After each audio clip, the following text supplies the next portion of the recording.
Hello guys, welcome to all of you in our official YouTube channel HR Creation। स्वागत है आप सभी का हमारे YouTube चैनल पे। क्लास 12th का हम लोग लेक्चर नंबर 5 कर रहे हैं। लास्ट लेक्चर तक आप लोगों ने देखा था कि हम लोग मोल कंसेप्ट के हमारे जो टॉपिक्स थे उनको कवर कर रहे थे, चाहे वो मोलिकुलर मास हो, चाहे वो मोल्स हो, या फिर वो आपकी मोलैरिटी हो, या फिर आपका मोल फ्रैक्शन हो। सो नेक्स्ट टॉपिक के ऊपर हम लोग प्रोसीड करते हैं, लेकिन उस टॉपिक को कवर करने से पहले हमें कुछ ऐसी चीज़ें होगी जिनके बारे में पता होना बहुत ज़रूरी है। सो जब तक हम लोग उन चीज़ों के बारे में नहीं पढ़ेंगे, नेक्स्ट जो टॉपिक होगा आपका मोल कंसेप्ट के अंदर, वो आपका कवर नहीं हो पाएगा। तो चलिए बिना किसी देरी के हम लोग उस टॉपिक की शुरुआत करते हैं। देखिएगा, लास्ट में हमने पढ़ा था मोलैरिटी के बारे में, अब हम नेक्स्ट के ऊपर जा रहे हैं। नेक्स्ट हमें पता होना चाहिए गाइस वैलेंसी के बारे में कि वैलेंसी क्या होती है। वैसे तो जब आप लोग 11th क्लास में थे तो आप लोगों ने एक चैप्टर पढ़ा होगा chemical bonding and molecular structure, उसके अंदर भी वैलेंसी का टॉपिक आता था कोसल एंड लेविस अप्रोच के अंदर। Kossel and Lewis approach, Lewis symbol, valence electron, वहाँ पे भी वर्ड यूज़ किया गया था वैलेंस, यहाँ पे भी वर्ड यूज़ किया गया है वैलेंस। वहाँ पे था वैलेंस इलेक्ट्रॉन का, बट यहाँ पे केस है हमारे पास वैलेंसी का। सो देखिए वैलेंसी होती क्या है। वैलेंसी हमारे पास अलग अलग सब्सटेंस की, अलग अलग कंपाउंड की अलग अलग वैलेंसी होती है। पहली तो बात, फॉर एग्जांपल हमारे पास अवेलेबल होती है एसिड्स, हमारे पास अवेलेबल होते हैं बेस, और हमारे पास होता है एक साल्ट। एसिड क्या होते हैं, यानी कि ऐसे कंपाउंड जो H पॉजिटिव आयन को लूज करते हों। बेस वो कंपाउंड जो अपने अंदर से OH नेगेटिव आयन को लूज करते हों, और साल्ट जहाँ पे हमारे पास एसिड और बेस दोनों का पोर्शन अवेलेबल हो।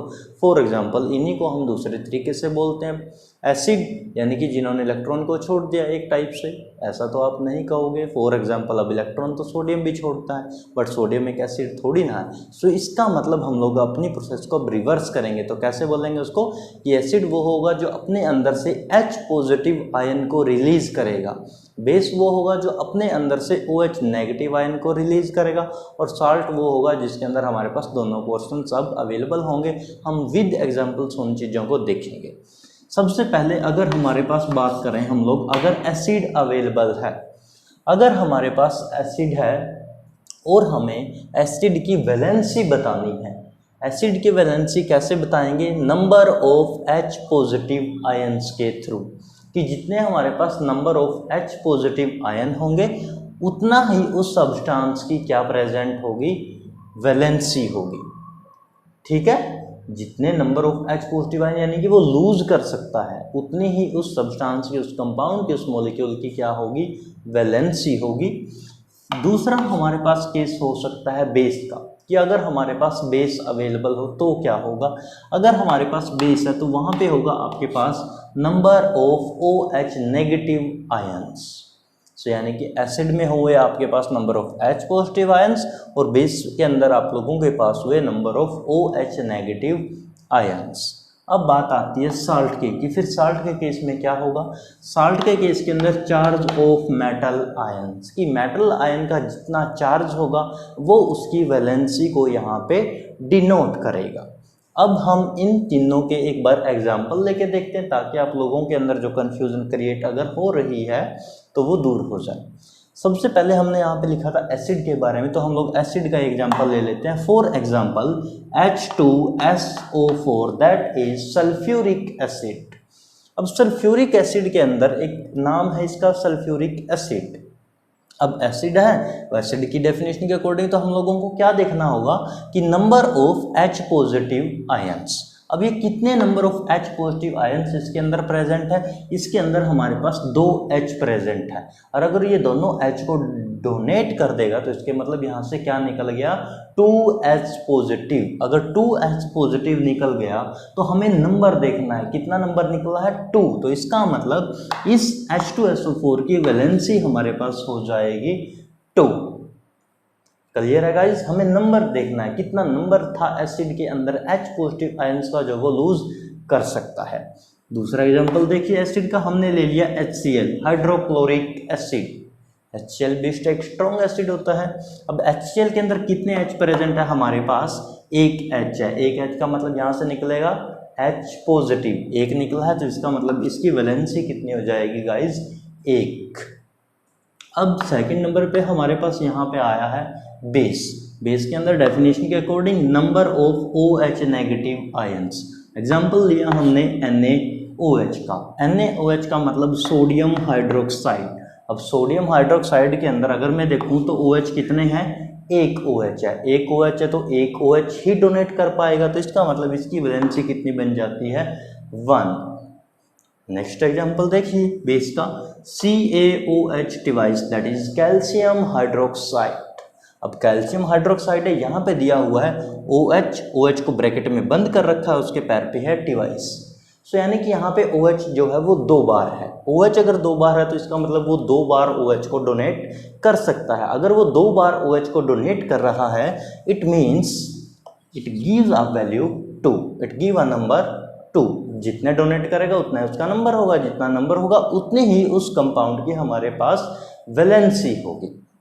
चलिए एसिड का हो चुका एग्जाम्पल, बेस का एग्जाम्पल हो चुका। अब बात करते हैं साल्ट के, कि साल्ट के केस में क्या होगा। साल्ट के केस के अंदर इसने बोला था कि चार्ज ऑफ मेटल आयंस, कि मेटल आयंस के ऊपर जितना चार्ज होगा उतने ही उस सब्सटेंस की वैलेंसी होगी। सो अब हमारे पास एग्जाम्पल है MgSO4 मैग्नीशियम सल्फेट। अब MgSO4 है, यहाँ पे उसने बोला मेटल आयंस के ऊपर चार्ज। यहाँ पे मेटल्स अगर मैं देखूँ तो वो है मेरे पास Mg यानी कि मैग्नीशियम। अब मैग्नीशियम के ऊपर कितना चार्ज होगा, मैग्नीशियम का एटॉमिक नंबर कितना होता है गाइज, 12। मैग्नीशियम का एटॉमिक नंबर 12 है तो उसकी इलेक्ट्रॉनिक कॉन्फ़िगरेशन क्या हो जाएगी, 1s2 2s2 2p6 3s2, यानी कि उसके जो लास्ट शेल के इलेक्ट्रॉन है, लास्ट शेल है उसका s, और उसके अंदर इलेक्ट्रॉन्स गए हुए हैं 2, और 2 इलेक्ट्रॉन्स गए हुए तो वो तो 2 के 2 इलेक्ट्रॉन्स को क्या कर सकता है, डोनेट फॉर बॉन्डिंग। अगर वो 2 इलेक्ट्रॉन को डोनेट कर रहा है तो इसका मतलब इसके ऊपर कितना चार्ज आएगा, 2 पॉजिटिव। और इसने क्या बताया था कि मेटल का जितना चार्ज होगा उतनी ही उस साल्ट के अंदर उसकी क्या होगी, वैलेंसी होगी। सो यहाँ पे वैल्यू निकल के आ जाती है 2, और यहाँ पे तो होगा 2, ठीक है। अब SO4 जो इसके अंदर है उसके ऊपर हो जाएगा 2 नेगेटिव, Mg के ऊपर हो जाएगा 2 पॉजिटिव। हमें मेटल्स का देखना था तो मेटल्स के ऊपर चार्ज आया 2 positive and it gives the final value 2, that is the valency of magnesium sulphate. Next example देखिए गाइस, Na2CO3। अब इस एग्जांपल के अंदर देखिए कि आप लोगों क्या वैल्यू को निकालते हो। Na2CO3 इसके अंदर हमारे पास जो मेटल है दैट इज सोडियम। सोडियम का एटॉमिक नंबर होता है 11। 11 का मतलब 1s2 2s2 2p6 3s1 3s1, यानी कि एक इलेक्ट्रॉन है जो ये डोनेट कर सकता है। बट हमारे पास Na कितने हैं, Na है हमारे पास 2, तो इसका मतलब टोटल कितना आएगा, ओवरऑल अगर मैं बात करूं तो इसके ऊपर वैल्यू आ जाएगी 2। और ये थे आपकी एसिड की, बेस की और साल्ट की वैलेंसी विद 2 एग्जाम्पल। क्लियर है गाइस। हमने इस वैलेंसी को पढ़ा ही क्यों, इस वैलेंसी को पढ़ने का सबसे बड़ा रीज़न था, जैसे ही हम लोग नेक्स्ट टॉपिक स्टार्ट करेंगे उसके अंदर हमें इसकी ज़रूरत पड़ेगी। तो बेटर तो यही है, जिस सब्सटेंस की, जिस मैटर की, जिस मॉलिक्यूल की हमें ज़रूरत पड़ेगी हम पहले उसको ही स्टडी करें, देन हम फर्दर प्रोसीड करें। सो यहाँ तक का आई थिंक आप लोगों का वैलेंसी का जो केस होगा वो सारा यहाँ पे आके क्लियर हो जाता है। सो यहाँ तक का काम जो है वो हम लोग रब भी कर सकते हैं। चलिए पहले डेफिनेशन देख लेंगे फिर रब कर देंगे, कोई बात नहीं। अब बात करते हैं नॉर्मेलिटी की, कि नॉर्मेलिटी हमारे पास क्या होती है। नॉर्मेलिटी को देखिएगा। सो देखिए नॉर्मेलिटी के अंदर हमें सब्सटेंस की जरूरत पड़ने वाली थी, सारे मैटर्स की, तो देखिए अब पढ़ते हैं नॉर्मेलिटी। तो नॉर्मेलिटी हमारे पास, जैसे हमने मोलैरिटी पढ़ी थी ऐसे ही हमारे पास ये भी एक यूनिट होती है। इसको डिनोट किया जाता है कैपिटल N से। इसका जो सिंबल होगा यानी कि वो जाएगा कैपिटल N। देखिए definition, as per standard definition it is described as the number of grams standard definition के अकॉर्डिंग अगर हम इसको डिस्क्राइब करना चाहें, इसका विवरण अगर हम लोग पढ़ें, तो इसका मतलब हम क्या पढ़ रहे हैं, नंबर ऑफ ग्राम्स और mole equivalent of solute present in 1 litre of a solution. और कहता इसके अलावा हम लोग पढ़ रहे हैं कि 1 लीटर सोल्यूशन के अंदर नंबर ऑफ मोल्स कितने प्रेजेंट है सोल्यूट के, मोल इक्विवेलेंट ऑफ सोल्यूट के present in 1 litre of a solution के 1 लीटर सोल्यूशन के अंदर नंबर ऑफ मोल्स इक्विवेलेंट कितने प्रेजेंट होंगे हमारे पास, वही उस सब्सटेंस की क्या होगी, नॉर्मेलिटी होगी, वही उस सब्सटेंस की नॉर्मेलिटी को डिफाइन करेगा। आगे देखिए, it is the number of moles of reactive unit in a compound. और कहता हमें क्या देता है, ये हमें देगा नंबर ऑफ मोल्स किसके, रिएक्टिव यूनिट के, जो उसके अंदर क्या होगी, रिएक्शन को देगी, रिएक्शन को करेगी, रिएक्शन को प्रोसीड करेगी, जो रिएक्टिव यूनिट होगी, रिएक्टिव पार्ट जो होगा हमारे पास। So it is the number of moles of the reactive unit in a compound. यानी कि कहने का मतलब यहाँ पे हो गया, आप इसको कह सकते हो कि ये तो एक स्टैंडर्ड डेफिनेशन के अकॉर्डिंग हमारे पास क्या होता है, या तो नंबर ऑफ ग्राम्स की कितने ग्राम प्रेजेंट है, या मोल इक्विवेलेंट जो सोल्यूट के होंगे 1 लीटर सोल्यूशन के अंदर कितने प्रेजेंट होंगे, और सिंपली हम कहेंगे कि नंबर ऑफ मोल्स जो है वो रिएक्टिव यूनिट के हमारे पास कितने होंगे। उस तरीके से हम लोग डिफाइन कर सकते हैं नॉर्मेलिटी को। क्लियर है गाइस नॉर्मेलिटी की डेफिनेशन। अब आप लोग इसको एक बार नोट कर दीजिए फटाफट, तब तक मैं रब करता हूं और फिर हम लोग इसकी प्रोसीड करेंगे नॉर्मेलिटी के टॉपिक को।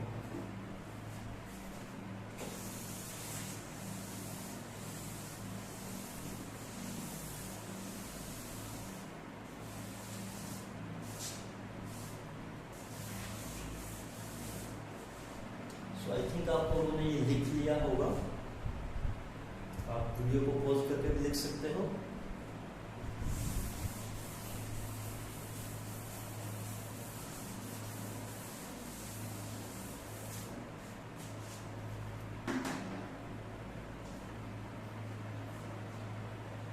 चलिए गाइस, अब हमने डेफिनेशन तो देख ली नॉर्मेलिटी की। अब हम लोग नॉर्मेलिटी के फॉर्मूले को देखते हैं कि वो क्या होगा, कैसे होगा, कैसे निकलेगा, क्या वैल्यू देगा वगैरह वगैरह। सो नॉर्मेलिटी का जो फॉर्मूला होगा उसको हम लोग पढ़ेंगे स्टेप वाइज, उसको हम लोग पढ़ेंगे स्टेप वाइज। और स्टेप वाइज के अंदर स्टेप नंबर 1 जो हमें आता है उसको बोलते हैं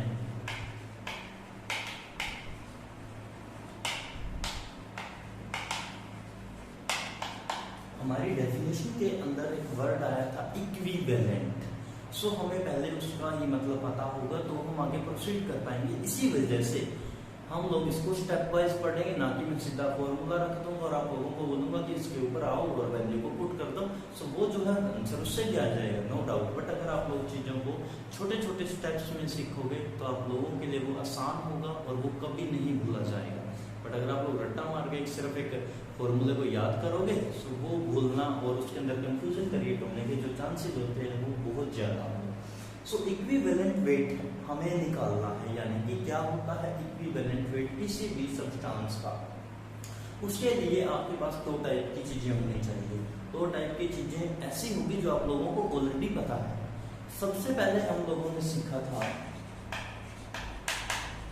मोलिकुलर वेट या मोलिकुलर मास, जिसे आप लोग मान लो बोल दीजिए, डिवाइड बाय, अभी हमने एक चीज सीखी थी वैलेंसी। सो यानी कि अगर आप लोगों को क्या करना हो, आई थिंक थोड़ा सा नीचे हो गया है। सो अगर आप लोगों को क्या करना हो, इक्विवेलेंट वेट निकालना हो किसी भी चीज का, तो आप लोगों को उस सब्सटेंस का मोलिकुलर मास पता होना चाहिए और उस मोलिकुलर मास को आप लोग डिवाइड कर दीजिए वैलेंसी के साथ। सो यहां से आपके पास निकल के आएगा इक्विवेलेंट वेट। ठीक है गाइस, सेकंड स्टेप के ऊपर चलते हैं, स्टेप नंबर 2, जिसके अंदर हम लोग निकालते हैं ग्राम इक्विवेलेंट, हम लोगों के डेफिनेशन में भी आया था कि जो नंबर ऑफ ग्राम इक्विवेलेंट होंगे वो प्रेजेंट होंगे किसी भी सोल्यूशन के अंदर, 1 लीटर सोल्यूशन के अंदर। तो ग्राम इक्विवेलेंट को निकालने का क्या फॉर्मूला वो देखिए। सो सबसे पहले हमें यहाँ पे चाहिए wait of solute in gram divide by equivalent weight.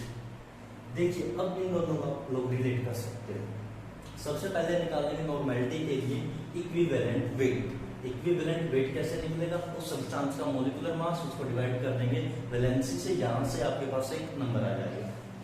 फिर हमें सेकंड स्टेप में निकालना है ग्राम इक्विवेलेंट। ग्राम इक्विवेलेंट कैसे निकलेगा? आप लोगों को चाहिए वेट ऑफ सोल्यूट इन ग्राम और उसको आप लोगों ने डिवाइड कर देना है जो आपका फर्स्ट स्टेप के अंदर आंसर आया है, यानी कि इक्विवेलेंट वेट से। अब आता है थर्ड स्टेप, स्टेप नंबर 3, जिसके अंदर हम लोग निकाल लेंगे एन। एन का मतलब क्या था? अभी हमने डेफिनेशन में बताया, दैट इज नॉर्मेलिटी। नॉर्मेलिटी के अंदर हमें क्या लिखना है? हर एक स्टेप पीछे वाले स्टेप से कनेक्टेड होगा। तो इसके अंदर हमें क्या लिखना होगा? Gram equivalent. ग्राम इक्विवेलेंट की यहाँ पे वैल्यू आएगी into 1000 divide by volume of solution in centimetre cube.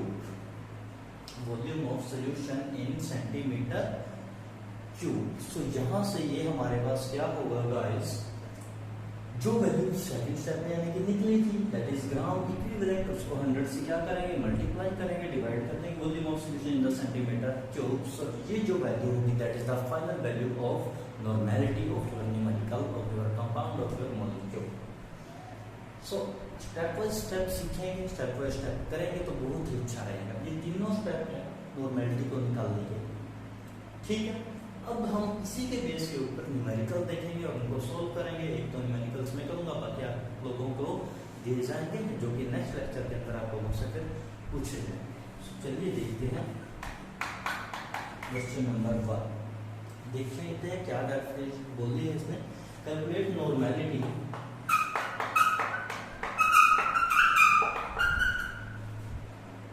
when 9.8 gram H2SO4 is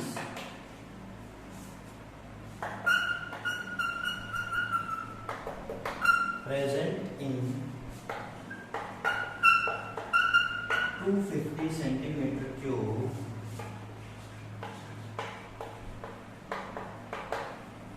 of solution.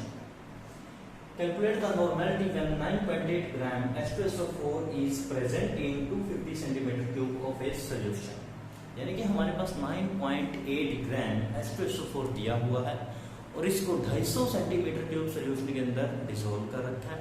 और इस कंपाउंड की सोल्यूशन की हमें क्या निकालनी है? नॉर्मेलिटी निकालनी है। स्टेप वाइज स्टेप करेंगे, वही वैल्यू सारे जो हमें पता होगी। तो स्टेप नंबर 1 यहाँ पे आंसर लिख देते हैं। ये हमारा स्टेप नंबर 1 है। स्टेप नंबर 1 के अंदर क्या निकालना है हमें? इक्विवेलेंट वेट, शॉर्ट में लिख देंगे EW, ठीक है। इक्विवेलेंट वेट क्या फॉर्मूला कहता है कि molecular mass divide by valency. Molecular mass किसका रखोगे? जो आप लोगों को दिया हुआ होगा। देखिए इसमें दिया हुआ है तो H2SO4, बस। अब H2SO4 दिया हुआ है तो ऑब्वियसली सी बात है मॉलिक्यूलर मास भी हम लोग उसी का रखेंगे। H2SO4 का मॉलिक्यूलर मास अब बार-बार कैलकुलेट करने की जरूरत नहीं है, because you have to remember that the value that is 98। इसको डिवाइड करना है इसकी वैलेंसी से। अभी हम लोगों के पास एग्जांपल आया था वैलेंसी के अंदर, सबसे पहला एसिड का एग्जांपल था H2SO4, जिसकी वैलेंसी हमारे पास होती थी 2। ऐसे होगी वैलेंसी 2 क्योंकि H2SO4 के अंदर 2 H जो वो डोनेट कर सकता है। तो इसका मतलब वैल्यू होगी यहाँ पे 2। इसको डिवाइड कर दीजिए, सिंपल वैल्यू आ गई 49। क्लियर? यानी कि क्या निकल गया? Equivalent weight. आइए सेकंड स्टेप के ऊपर। सेकंड स्टेप में हमें क्या निकालना है? Gram equivalent. तो मैं यहाँ पे लिख दूंगा GE, ग्राम इक्विवेलेंट। अब ग्राम इक्विवेलेंट का क्या फॉर्मूला था कि weight of solute in gram, weight of solute in gram. तो कितना वेट दिया हुआ है न्यूमेरिकल के अंदर 9.8 ग्राम। 9.8 ग्राम वेट हमें दिया हुआ है। इसको डिवाइड करना है इक्विवेलेंट वेट से, यानी कि जो पहले वाला आंसर आया वो आंसर कितना है, डिवाइड कर देंगे इसको 49 से।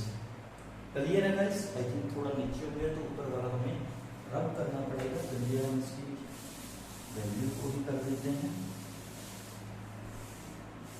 इसको भी थोड़ा छोटा कर देते हैं।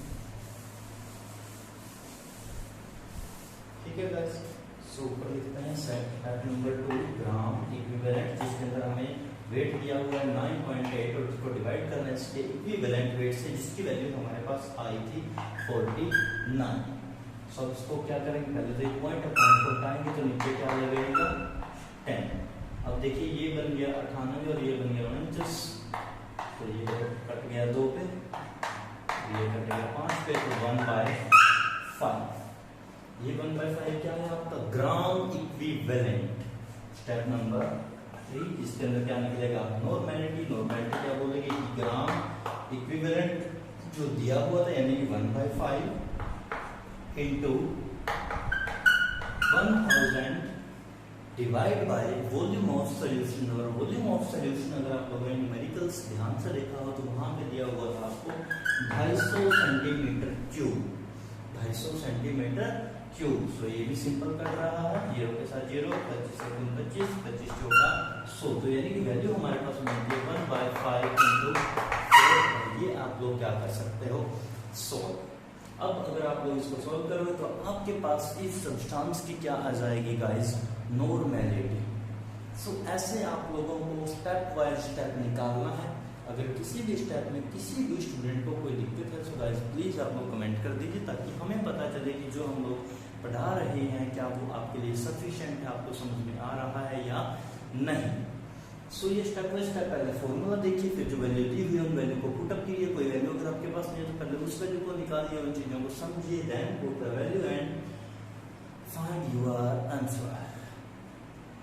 सो ये था हमारे पास एक न्यूमेरिकल नॉर्मेलिटी का। चलिए गाइस सिंपल कर सकते हो, 4 1 4 डिवाइड बाय 5 डिवाइड 0.8। 5 40 सिंपल दिख रहा है, 0.8 आपकी इसकी क्या आ गई है, नॉर्मेलिटी आ गई है। तो अब जो न्यूमेरिकल है लास्ट वो मैं लिखूंगा नहीं, वो मैं आप लोगों के लिए बोलूंगा। सो देख लेते हैं एक सेकंड, कोई अच्छा सा अगर न्यूमेरिकल होगा तो।